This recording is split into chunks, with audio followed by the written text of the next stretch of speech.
اور جو یتیم بچے ہوتے ہیں نا، جس کے ماں باپ نہیں ہوتے ہیں، وہ ان کے رشتہ دار ان کو پالتے ہیں، ان کے نام پہ کوئی زادات ہوں گے تو یہ بچے بڑے ہو جانے کے بعد ان کو دینا پڑے گا، بول کے وہ ان کے مال کو اٹھا کے مت کھاؤ۔ اپنے مال ہونے کے بعد اپنے مال کو بچا کے رکھو، ان بچوں کے مال کو کھا جاؤ، جب وہ بڑے ہو جائیں گے بولو یہ تمہارا ہے بس، اور اپنے مال کو تو دبا کے رکھو۔ اس طریقے سے مت کرو، یتیم کے مال کے پاس نہ جاؤ۔ سمجھ میں آ گیا؟ جس کے ماں باپ نے کمایا، ان کے حیات گزر گئی، ختم ہو گئے، وہ بچے یتیم ہو گئے، وارث سے ان بچوں کو پالتے ہیں، تو وہ ماں باپ کا حق وہ بچوں کا ہے، ان کو مت کھاؤ۔ اپنے مال ہونے پر، اپنے پاس مال نہیں ہے اتنا ہی کھاؤ جتنا ضروری ہے، ٹھیک ہے؟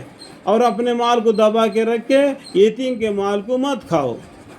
اس کے بارے میں موسیٰ علیہ السلام کا قصہ ایک آپ کو ملے گا سورہ کہف میں، ٹھیک ہے؟ یتیم کا مال کو بچانے کے لیے اللہ تعالیٰ نے 2 پیغمبروں کو بھیج کر ان کے مال کو چھپا دیا، تاکہ وہ بچے بڑے ہو کے واپس آ جائیں گے اور اس مال کو لے کر وہ اپنی زندگی بسر کریں گے۔ سمجھ میں آئے گا؟ تو آپ کو سورہ کہف پڑھنے سے یا موسیٰ علیہ السلام کے قصہ پڑھنے سے آپ کو معلوم پڑ جائے گا، ٹھیک ہے؟ یتیم کے مال کے پاس نہ جاؤ، مگر ایسے طریقہ سے جو کہ مستحسن ہے، یہاں تک کہ وہ اپنے سن بلوغ کو پہنچ جاوے۔ جب وہ بچے بڑے ہو جائیں گے تو ان کے ماں باپ کا جو مال ہے وہ بچوں کو دے دو،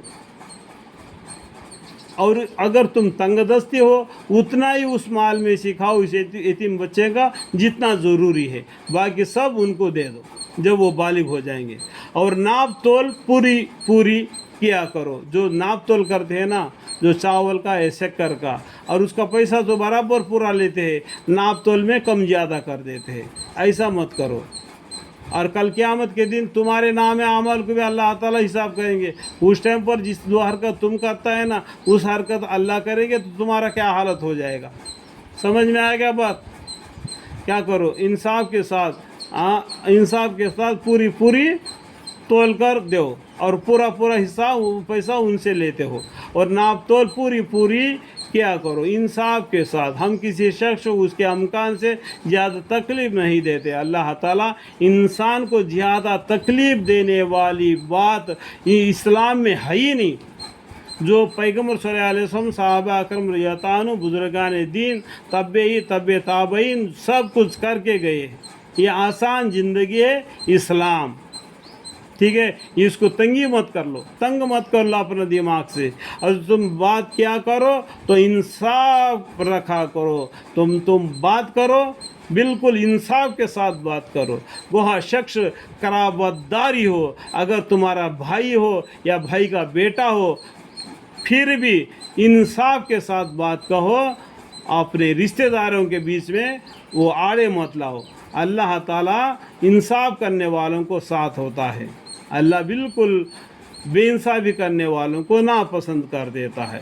اس لیے اپنا قرابت دار بھی کیوں نہ ہو تو انصاف کے ساتھ بات کہو، وہ شخص قرابت دار ہے وہ۔ اور اللہ تعالیٰ جو حد کیا کرو اس کو پورا کیا کرو، اللہ تعالیٰ سے جو حد کیا ہے اس کو پورا کیا کرو۔ ان سب کو اللہ تعالیٰ نے تم کو تاکید حکم دیا ہے تاکہ تم یاد رکھو اور عمل کرو۔ یہ اللہ تعالیٰ کے طرف سے حکم ہے، یہ 9 حکم آپ کو میں پڑھ کر سنایا، اس کو پورا کیا کرو۔ ان سب کا اللہ تعالیٰ نے تم کو تاکید حکم دیا ہے تاکہ تم یاد رکھو اور عمل کرو۔ تذکرون، اللہ تعالیٰ میرے بیان کے درمیان میں جو باتیں سمجھنے کے لیے جو میں نے ملایا، جو باقی کتابوں کے باتیں، تاکہ یہ لوگ سمجھ سکے، اور اس کے اندر بھی اگر کچھ غلطیاں اگر مجھ سے ہوگی تو اللہ مجھے معاف فرمائے اور ہمیں علم دے۔ وقل رب زدنی علما، قال رب اشرح لي صدري ويسر لي امري واحلل عقدة من لساني يفقهوا قولي، وآخر دعوانا ان الحمد لله رب العالمين، آمین۔